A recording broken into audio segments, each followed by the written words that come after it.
तो का हाल बा भाई लोग। तो उम्मीद करता नहीं अच्छा होगा लोग। तो अगर अपना नाम पर शायरी बनाना चाहते हो तो प्लीज भाई लाइक कमेंट और सब्सक्राइबर कर लीजिए। तो चलिए ये वीडियो को शुरू करते हैं। तू जाए गोरी अब हम जिले में अकेला हो, कि तू जाए गोरी अब हम जिले में अकेला हो। और मिथिलेश भाई के प्यार के नामवा पर तू कदी हलू खेला हो, तू कदी हलू खेला हो। करेला गरीब से दिल के ना लड़ाई झगड़ा करबे तो जान से जेबे आ मिथिलेश भैया के अंदाजा भी ना लगेबे, तब घर से टंगा जेबे। गोली बंदूक से खाली करी हम बात हो, डरे ना मिलावे कोनो हमारा से हाथ। लुका जला सब लोग देखे जब मिथिलेश हिरान चले।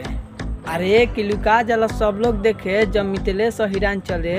अच्छा के फट जला जब मिथिलेश भैया ला जला। गोली बंदूक से खाली करी हम बात हो, डरे ना मिलावे